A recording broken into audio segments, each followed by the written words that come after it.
Hello, and welcome to the Daily Atheist. Today we're going to be talking about the top 10 bad dads in the Bible. Stick around.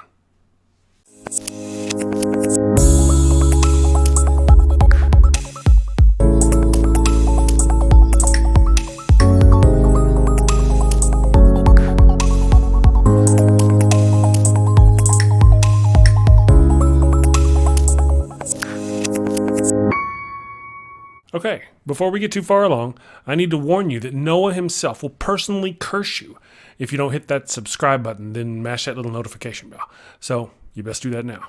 Don't say I didn't warn you. Now, on with the show.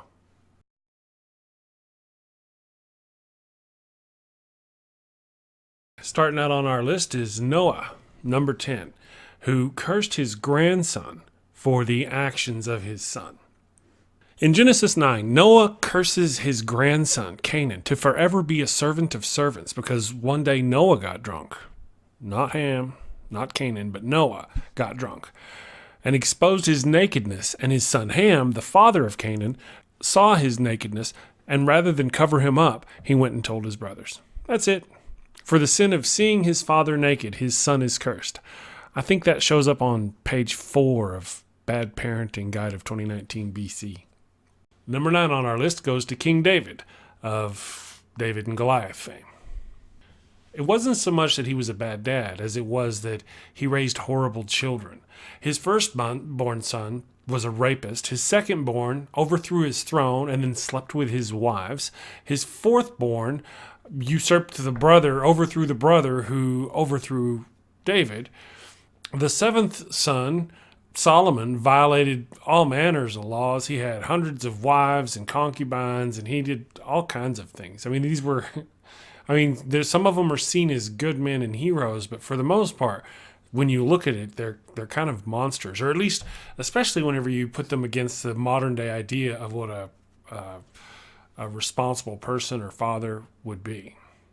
The number 8 top 10 bad dad is a man named Caleb. He offered his daughter to whomever could sack a city. Joshua 15:16.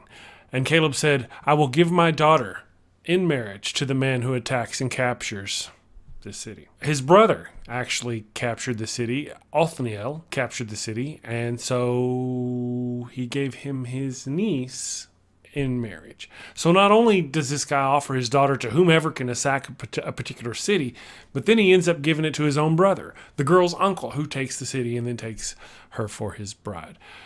The Bible sure loves its incest, doesn't it? The number 7 bad dad on our list is King Saul.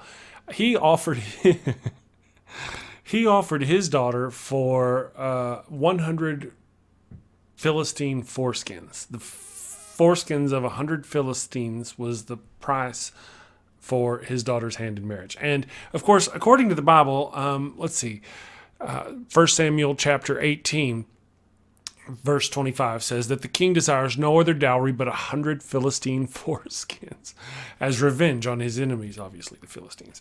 Now, King Saul was trying to get David killed, apparently, figuring he'd die in the attempt to retrieve the ever so coveted prize. But David not only survived, but he killed 200, not 100, but 200 Philistines and cut off the ends of their dicks. David and Goliath, King David, the glorious and wonderful David, killed 100 more men than he had to, cut off their foreskins to give them to King Saul for his daughter. So there's that. Moral lessons to be learned there. I'm just not really sure what they are.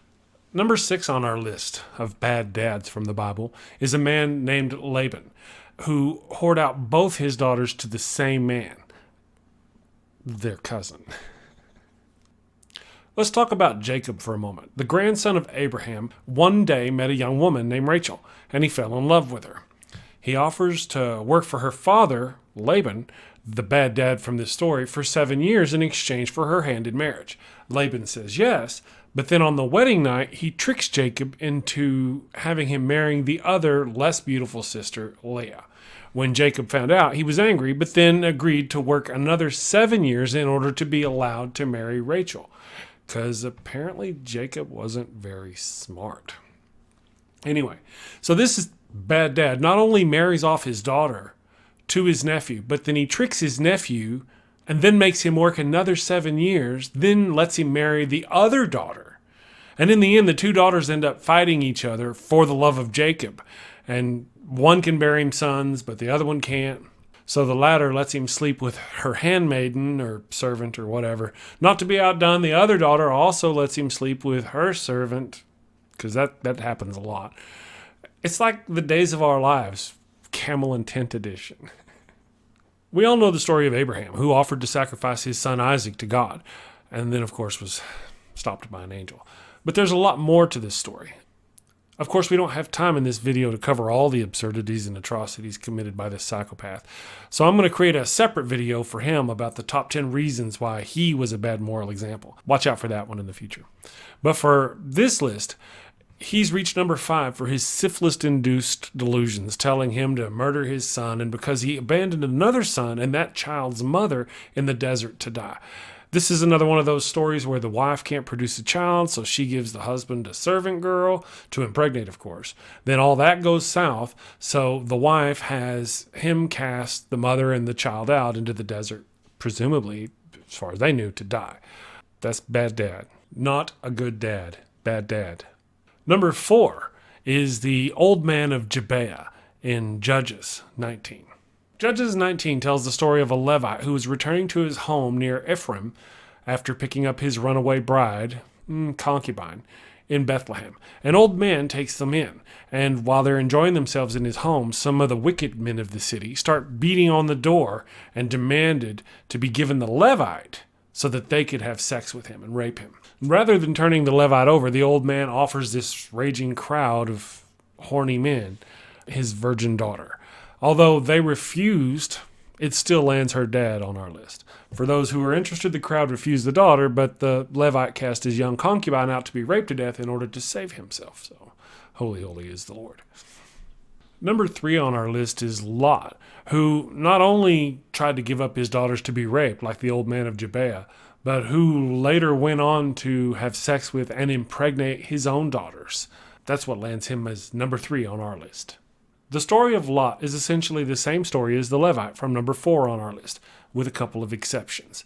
Lot, like the old man of GIBEAH, took in a traveler, and all the men of the city of Sodom no less, went crazy with gay sex love and demanded to be able to rape his guests. Lot offers up his 2 virgin daughters to the crowd, but they decline, insisting upon raping his guests. The guests, being angels, then go out and blind the people in the crowd, thus sparing the daughters.